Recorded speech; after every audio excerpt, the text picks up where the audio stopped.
Praise the Lord. देवाची स्तुती असो. आज आम्ही देवाच्या वचनामध्ये जात असताना विशेष करून आज आम्ही फास्टिंग आणि प्रेयर याबद्दल पाहणार आहोत. कशाबद्दल पाहणार आहोत?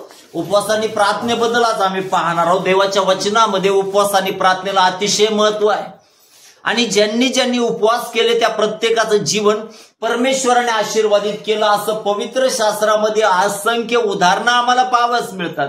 आणि ज्यावेळेस आम्ही ऐकतो आणि पाहतो त्यावेळेस आमच्याही जीवनामध्ये त्या गोष्टीतून प्रेरणा आम्हाला भेटायला पाहिजे. आणि ज्यावेळेस त्यातून आम्ही प्रेरणा घेऊन आम्ही उपवास करतो ना, आमच्या प्रश्नाची उत्तरं परमेश्वर दिल्या वाचून राहत नाही. आम्हाला आरोग्य दिल्या वाचून तो राहत नाही. आम्हाला बरकत तो दिल्या वाचून राहत नाही. आम्हाला प्रत्येक गोष्टीमध्ये वरच्या स्थानावर तो ठेवल्या वाचून राहत नाही. आणि म्हणून आम्हा प्रत्येकासाठी उपवास आणि प्रार्थना अतिशय महत्वाच्या आहेत. आणि म्हणून आज जर आम्ही पाहिलं तर पवित्र शास्त्रामध्ये असंख्य लोकांची लिस्ट आपल्याला उपवास आणि प्रार्थने बदल देता येईल. त्यापैकी पहिला व्यक्ती जर आपण पाहिलं तर मोशे आहे. आणि या मोशेच्या जीवनामध्ये अशा प्रकारचे उपवास होते. ज्यावेळेस त्याने उपवास केले त्याने कुठं केले तर सिनाय पर्वतावर उपवास केले.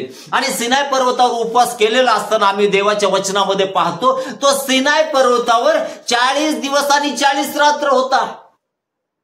ज्यावेळेस तो गेला काही त्यांनी फराळ घेऊन गेला नाही, काही खाण्यासाठी त्याने त्या ठिकाणी चिप्स नेले नाही, त्याने केळं नेले नाही, त्याने फराळाचं काही नेलं नाही.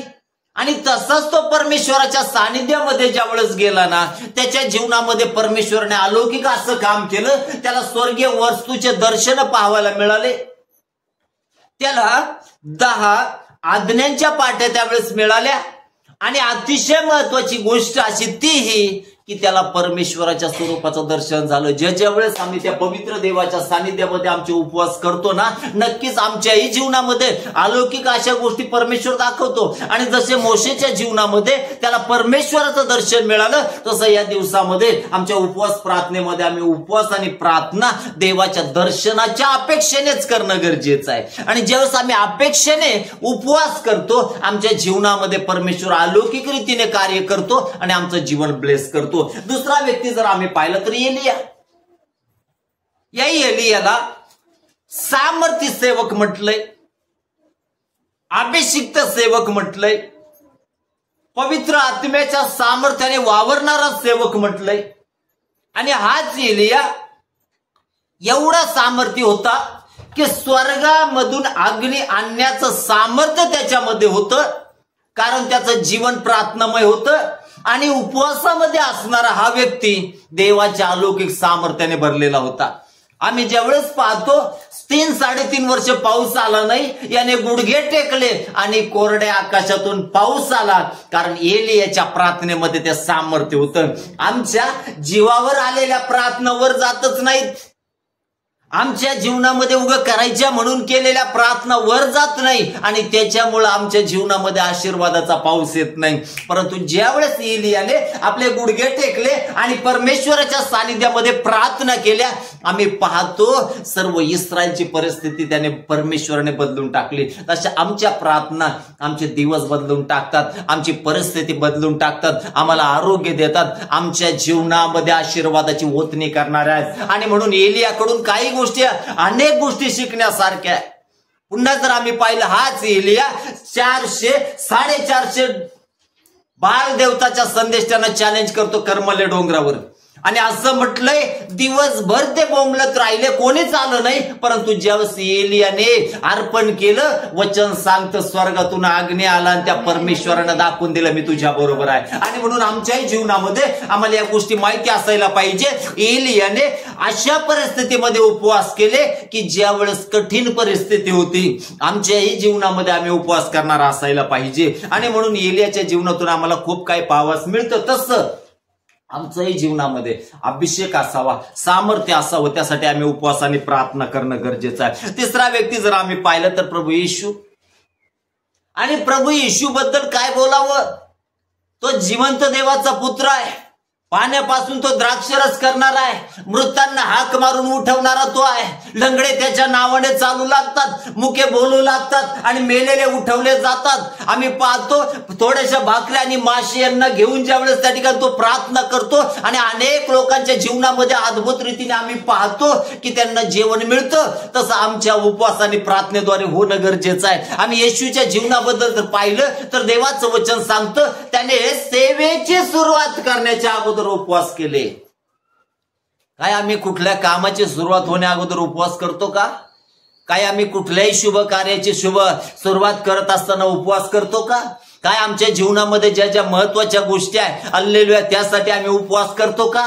आणि म्हणून येशूच्या जीवनामध्ये त्याने ज्यावेळेस उपवास केले परमेश्वराने अलौकिक सामर्थ्य प्रभू येशूंना दिलं आणि त्यांच्या सेवा कार्यामध्ये आम्ही पाहतो अद्भुत कार्य त्यांनी केलेलं आहे. तसं आमच्या जीवनामध्ये आम्हाला सामर्थ्याची गरज आहे. आम्हाला परमेश्वराच्या सानिध्यामध्ये बसून उपवास करणं गरजेचं आहे. आणि ज्यावेळेस अशा प्रकारे आम्ही उपवास करतो ना देव अद्भुत सामर्थ्य आमच्या जीवनात ओततो आणि त्याच गोष्टी आमच्या जीवनामध्ये दिसू लागतात. आणि म्हणून या दिवसामध्ये जसं प्रभू येशूने उपवास केले आणि देवाने सैतानावर त्याला विजय दिला. हालेलुया. म्हणून आमच्याही जीवनामध्ये ज्यावेळेस आम्ही उपवास करतो आम्हाला सैतानावर विजय मिळवण्याचं सामर्थ्य तो परमेश्वर देतो. हालेलुया. आणि म्हणून वचनामध्ये आम्ही पाहतो त्याने उपवास केला, सैतान आला, सैतानाने त्याची परीक्षा घेण्याचा प्रयत्न केला. पहिला आदाम जो त्या ठिकाणी मातीपासून होता त्या परीक्षेमध्ये तो फेल झाला, परंतु दुसरा जो आदाम स्वर्गापासून आहे त्याने त्याला त्याच परीक्षेत हरवलं आणि दाखवलं हल्लेलुया तो जिवंत देवाचा पुत्र आहे, तो जिवंत देव आहे. हालेलुया. आणि ज्यावेळेस तो त्या परमेश्वराच्या सानिध्यामध्ये होता आम्ही देवाच्या वचनामध्ये पाहतो सैतान प्रभू ईश्वर कधीच विजय होणार नाही. येशूने त्याला हरवलं आणि दाखवून दिलं तो यहोवा निसी परमेश्वर आहे. हालेलुया. तो विजय देणारा परमेश्वर आहे. तसं आम्ही ज्यावेळेस परमेश्वराच्या सानिध्यामध्ये उपवास प्रार्थना करतो अनेकांना कंटाळा आहे उपवास प्रार्थना करायचा, परंतु करा. अनेक जण म्हणतात करू नका, परंतु मी तुम्हाला सांगेल उपवास प्रार्थना करा. आपल्या कुटुंबात समस्या आहे प्रार्थना करा, आजारपण आहे प्रार्थना करा, बंधन आहे प्रार्थना करा, कामधंदे नाही प्रार्थना करा, आर्थिक प्रॉब्लेम आहे प्रार्थना करा, उपवास करा. ही परिस्थिती आमची बदलणार आहे. आणि म्हणून तिसरा व्यक्ती आम्ही पाहतो प्रभू येशू ख्रिस्त त्यांनी काय केले? प्रार्थना केल्या, उपवास केल्या आणि देवाने अलौकिक जीवन त्यांचं बदलून टाकलं. त्याच्यानंतर जर आम्ही पाहिलं दाविदाचं जीवन असा सामर्थ्यवीर जो स्तुती आणि आराधनेच्या द्वारे नेहमी देवाच्या क्लोज असणार आहे. कधीही दावीद देवापासून दूर गेला नाही. थोड्याशा गोष्टी जर त्याच्या जीवनातल्या सोडल्या तर देवाला आवडणारं जीवन तो जगला. आणि परमेश्वर त्या दाविदाबद्दल म्हणतो दावीद मला माझ्या मनासारखा मिळाला आहे. आमच्याही जीवनामध्ये परमेश्वराचे हे शब्द असायला पाहिजे आम्ही त्याला त्याच्या मनासारखं मिळालो आहोत. आणि म्हणून ज्यावेळेस त्या गोष्टी आमच्या जीवनामध्ये आम्ही पाहतो त्या अलौकिक आहे. आणि या दाविदाने उपवास प्रार्थना केव्हा केल्या तर ज्यावेळेस त्याचा मुलगा मरणास टेकला तेव्हा केल्या. कधी केल्या? त्याचा मुलगा तुमच्या उत्तर देणं देखील जीवावर आल्यासारखं. मला आता येणाऱ्या दिवसात अशी प्रिचिंग नसणार, वन साइड प्रिचिंग असणार. त्याचं कारण आहे जर रिस्पॉन्स नसेल तर ऊर्जा नाही, आणि ऊर्जा नाही तिथं अभिषेकाचं कार्य नाही. हालेलुया. दाविदाच्या जीवनामध्ये आम्ही पाहतो ज्यावेळेस देवाचं वचन सांगतं मुलगा मरायला लागला आणि अशा परिस्थितीमध्ये तो काय करत आहे? उपवास करत आहे. काय आमच्या जीवनामध्ये जे आजारपण आहे, संकट आहे, बंधन आहे त्याच्यासाठी आम्ही उपवास करतो का? खूप महत्वाची गोष्ट आहे. आणि ज्यावेळेस आम्ही उपवास करतो त्यावेळेस आमची परिस्थिती बदलते. दाविदाच्या जीवनामध्ये उपवास केले त्याने, परंतु एवढं होऊनही त्याचा मुलगा मेला. एवढं होऊन दाविदाचा मुलगा काय झाला? मरण पावला. दाविदाने उपवास सोडला, जेवण केलं आणि तो म्हणतो जिथं आता तो काय यायचा नाही, परंतु एक दिवस मलाच तिकडे जायचं आहे. हालेलुया. नेहमी ध्यानात घ्या दाविदाच्या जीवनामध्ये उत्तर मिळालं नाही, त्याचा मुलगा वाचला नाही. याचं कारण हे आहे कारण दाविदाने बत्शेबेबरोबर व्यभिचार केला आणि देवाला आवडलं नाही. दाविदाने उरिया हित्ती हा जो बत्शेबेचा नवरा होता त्याला मारून टाकलं आणि त्याच्या खुनाचा दोष कोणावर होता? दाविदावर. आणि म्हणून त्याच्या जीवनावर देवाने सांगितलं संकट येईल, तुझा मुलगा मरल, काहीही कर.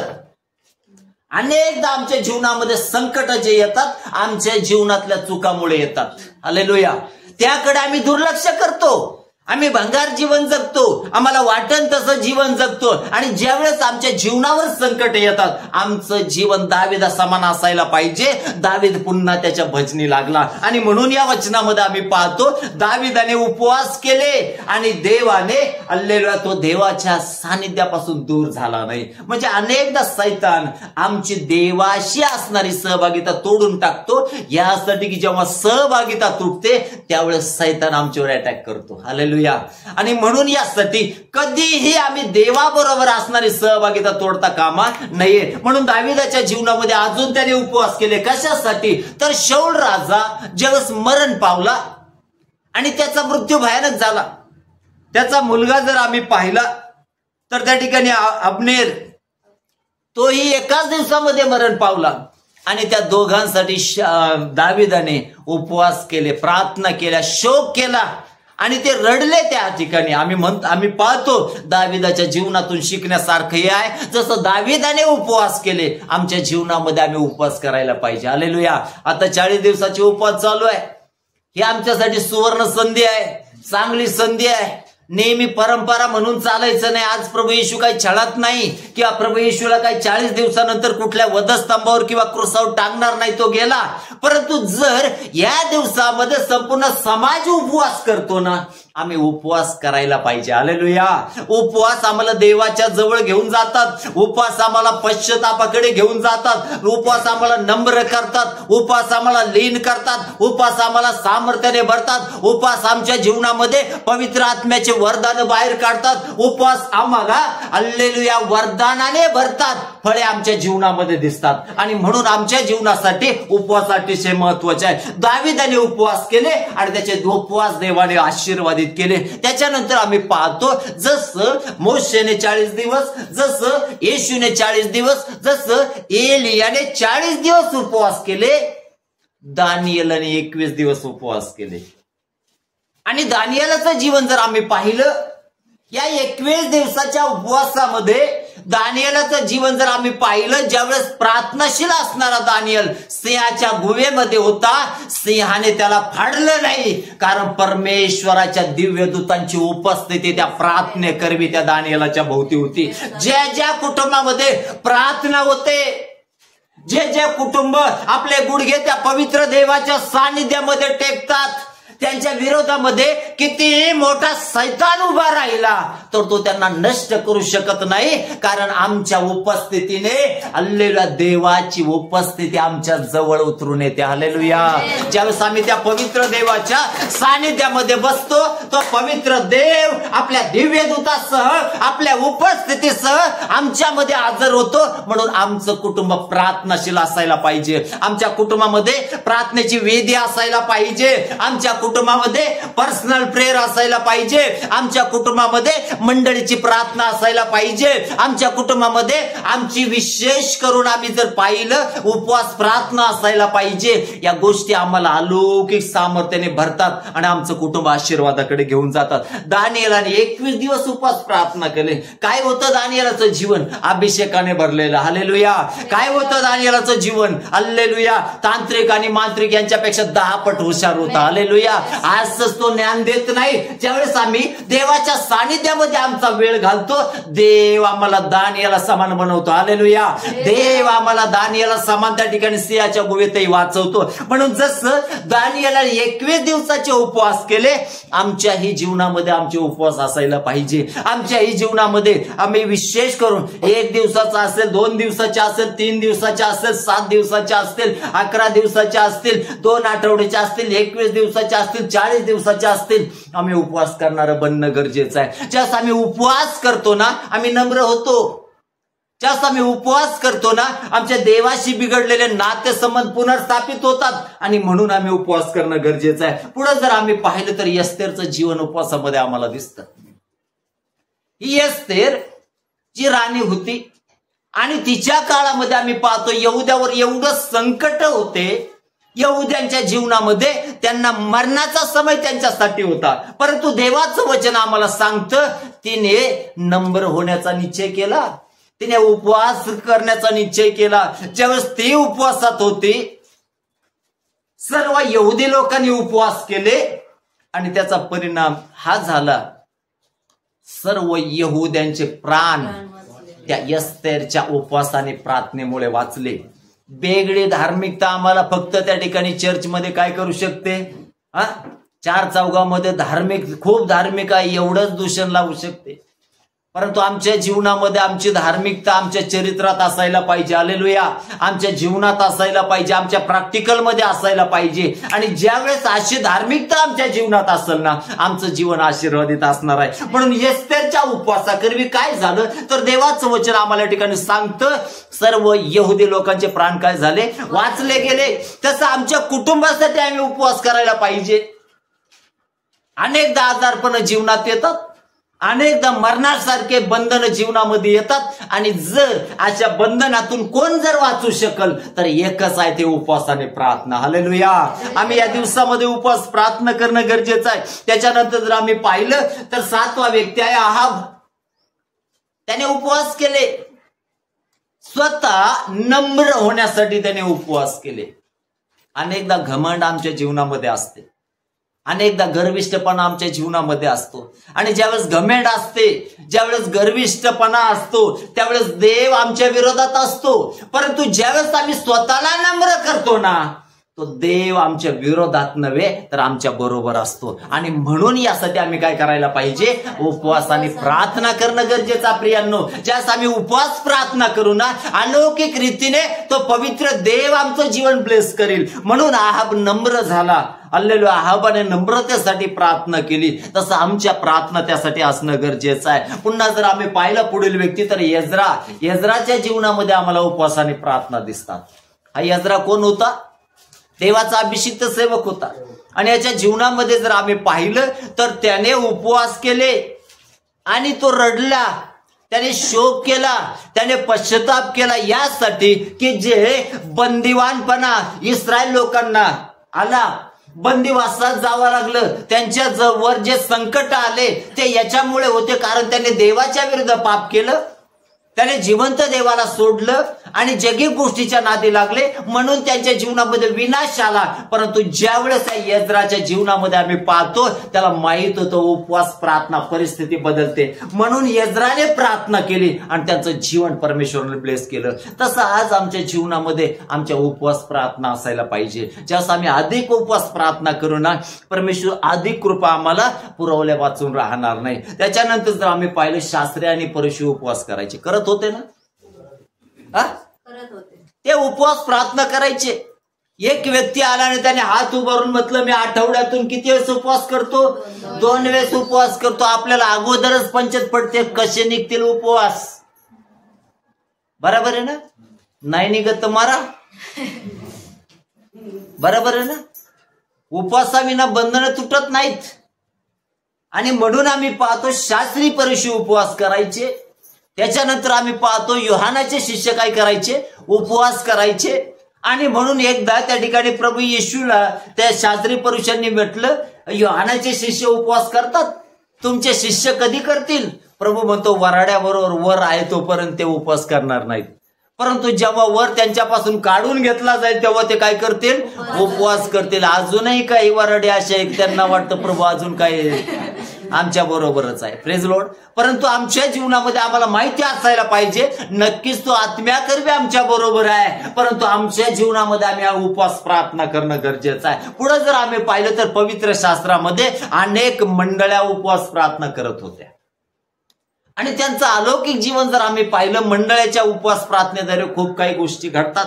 त्याच्यानंतर प्रेषित मंडळी उपवास करायची, त्याच्यानंतर प्रेषित उपवास करायची.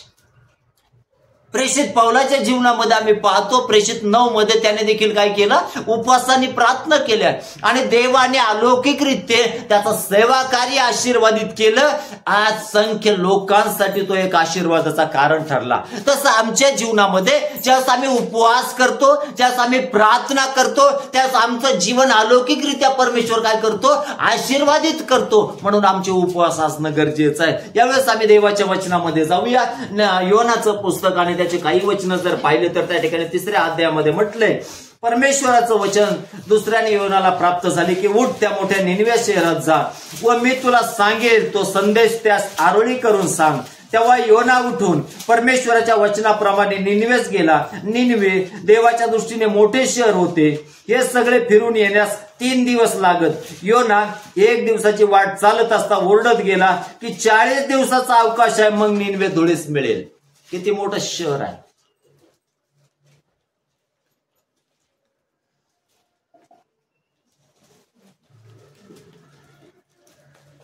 पहिल्या वचनामध्ये म्हटलंय परमेश्वराचं वचन योनाला प्राप्त झालं.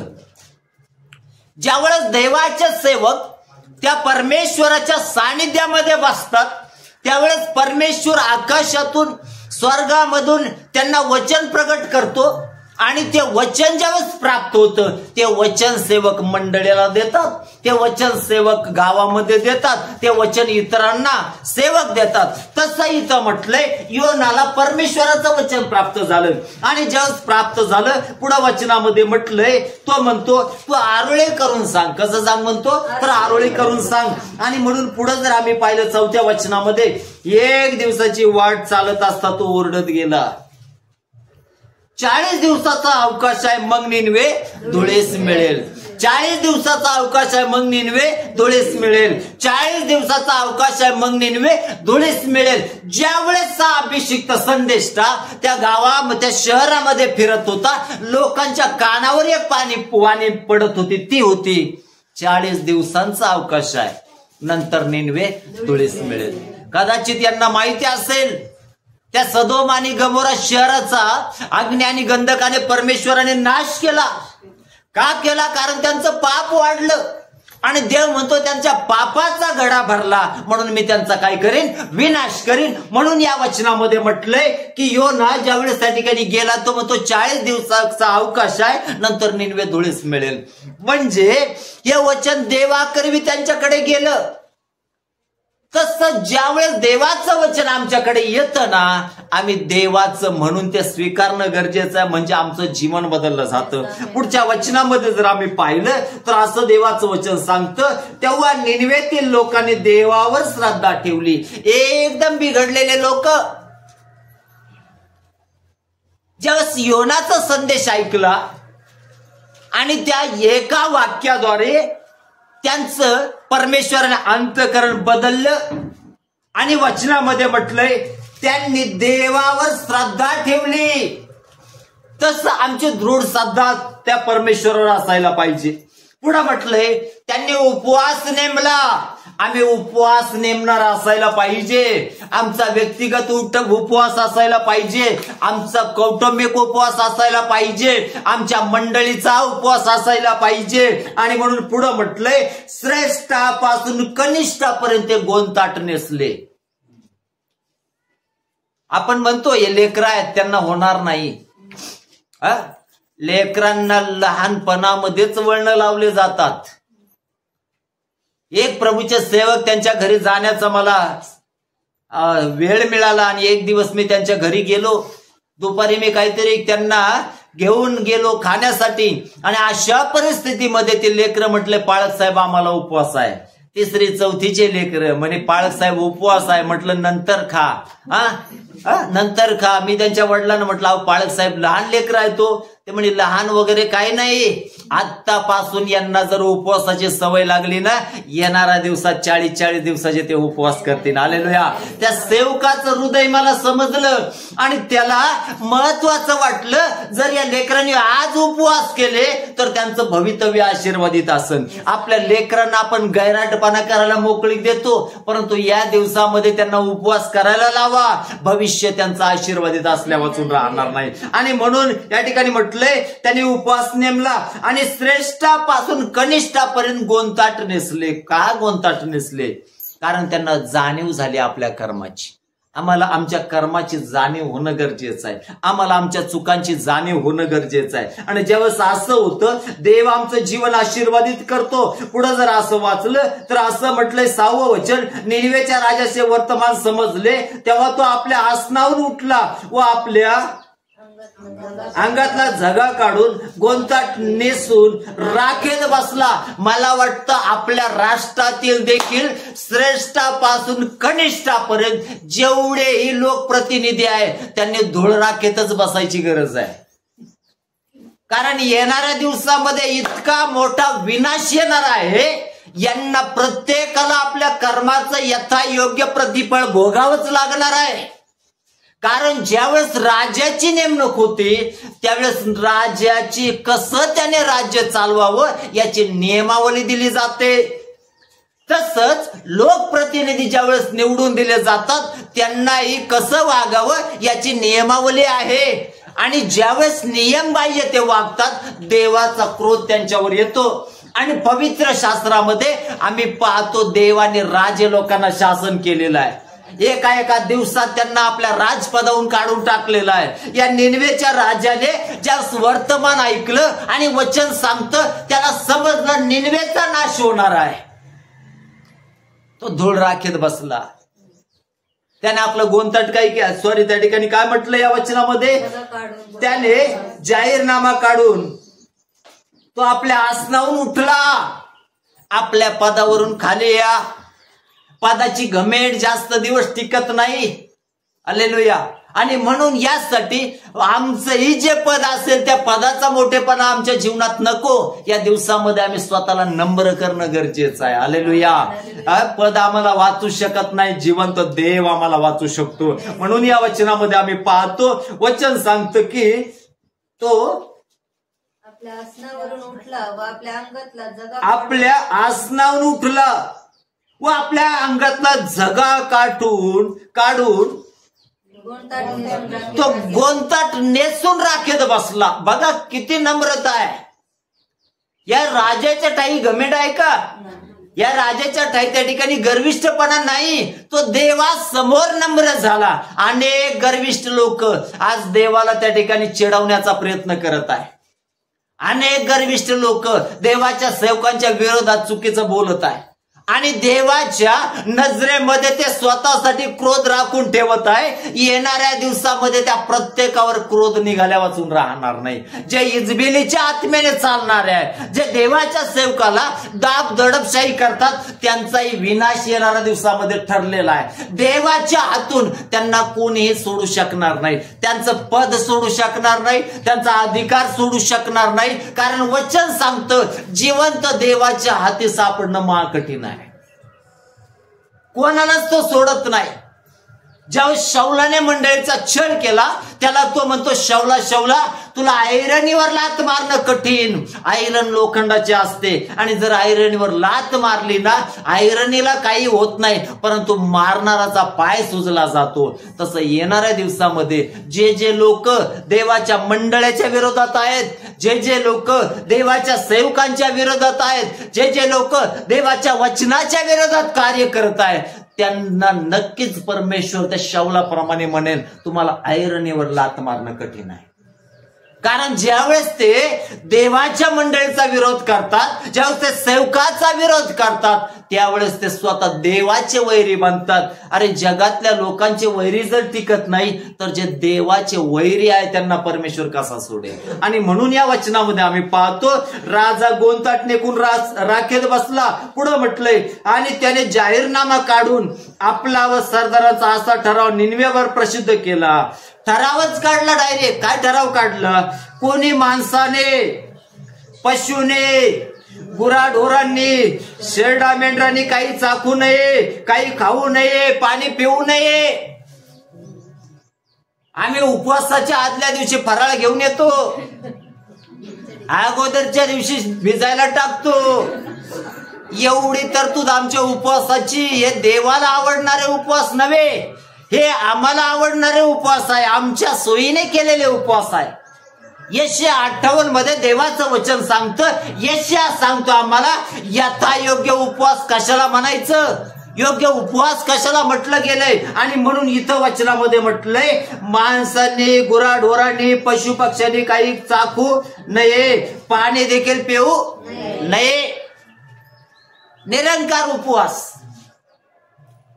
2 टाइम खातो, जिथं गेला तिथं चिप्स खाणार, फराळाचं काही मिळालं ते खाणार, केळं मिळालं तर अर्धा डझन टेकून देणार, वरून म्हणणार मी उपवासात आहे, असे तू जीवनभर उपवास करशील.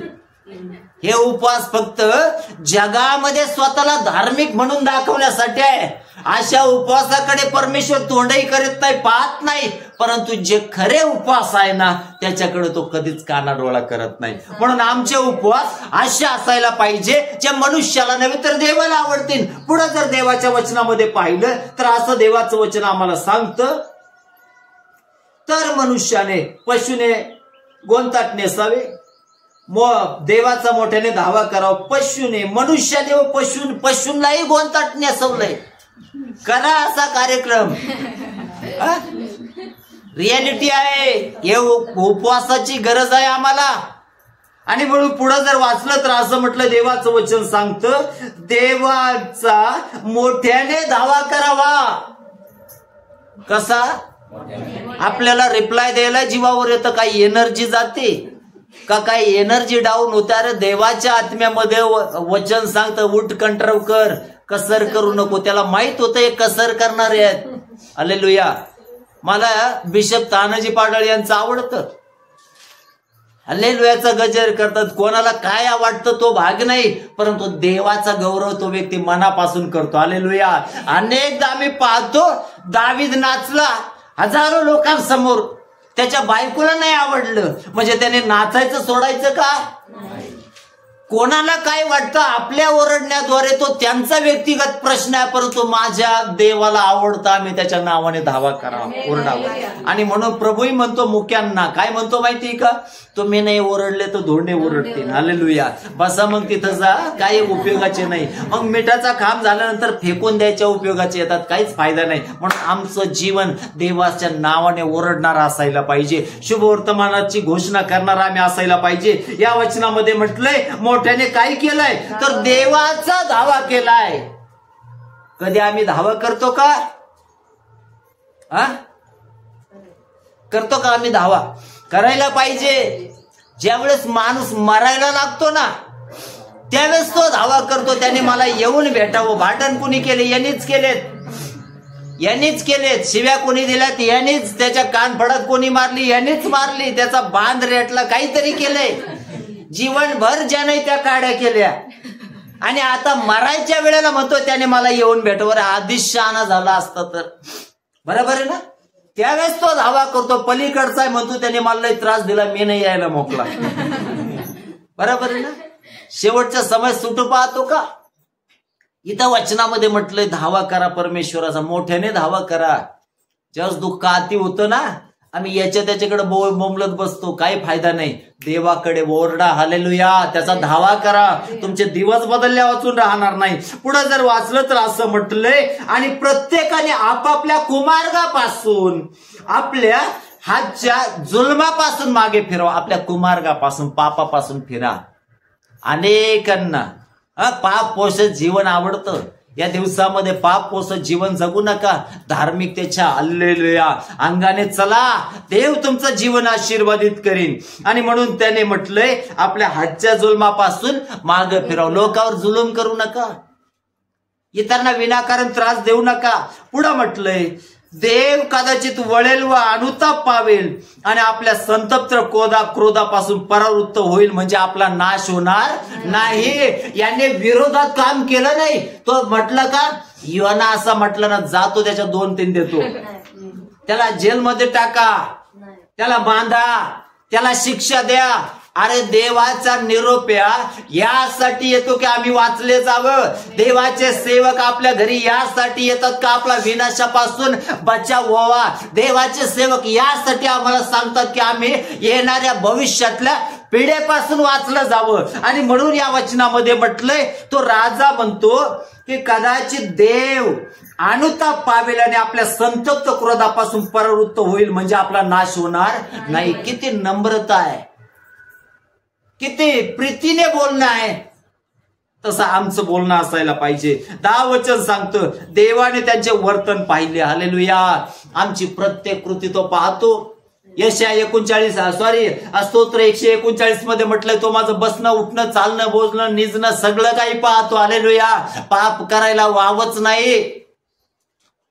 आकाश आम्हाला पाहत आहे, भिंती आम्हाला पाहत आहे, विटा आम्हाला पाहत आहे, दगड माती आम्हाला पाहत आहे. संदेशाच्या पुस्तकामध्ये म्हटलंय तुझ्या विरुद्ध तुझ्या घराचा दगड काय करील, हा बिमय सांगल काय आपण दिवे लावले, हे दरवाजे सांगतील मोठ्याने काय केले, या खिडक्या सांगतील कुठं डोकलंय काय केलंय. सगळ्या गोष्टी डिटेलिंग मध्ये आहे. प्रभू म्हणतो अरे आकाश ऐक, आगे पृथ्वी काय कर, कान दे. अनेकांना माहिती नाही समुद्राला कान आहे का, वाऱ्याला कान आहे का. प्रभू येशूने धमकावलं आणि समुद्र शांत झाला. हालेलुया. आमच्या परमेश्वराच्या आज्ञा ते ऐकतात आणि म्हणून ते थांबतात. तसं आमच्या जीवनामध्ये आम्ही देवाच्या आज्ञा ऐकणार असायला पाहिजे. म्हणून या ठिकाणी तो म्हणतो कदाचित देव काय करील, परावृत्त होईल आणि म्हणजे आपला नाश होणार नाही. देवाने त्यांचं वर्तन पाहिलं. नेहमी ध्यानात घ्या, मला भीती वाटते परमेश्वराची. कोणाची, परमेश्वराची मला भीती वाटते. आणि म्हणून जीवनामध्ये मी पूर्णपणे पापापासून दूर राहण्याचा प्रामाणिकपणे प्रयत्न करतो. मी व्याभिचारी जीवन जगत नाही, मी पैशामागे चालणारं जीवन जगत नाही. हालेलुया.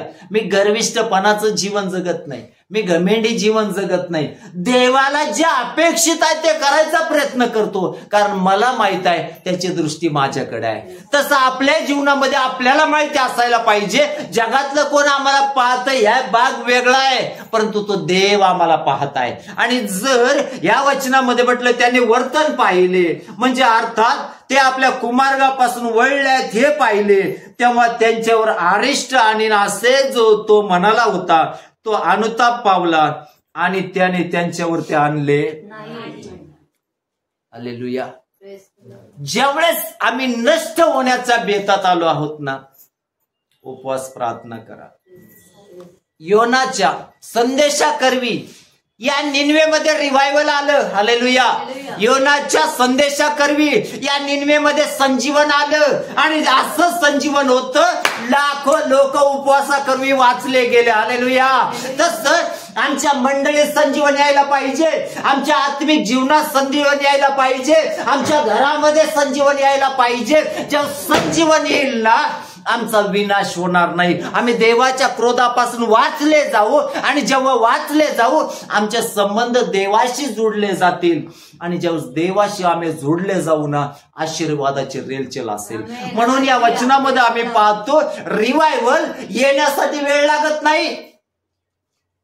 या लोकांनी पश्चाताप केला. तसं आमच्या जीवनामध्ये आज आमच्या पापापासून आम्ही फिरणं गरजेचं आहे. आणि जेव्हा आम्ही फिरतो ना, देव आमच्या पापांची क्षमा करून टाकतो. आणि म्हणून लाखो लोक त्या परमेश्वराने काय केले, वाचवले. पुढे जर वाचलं तर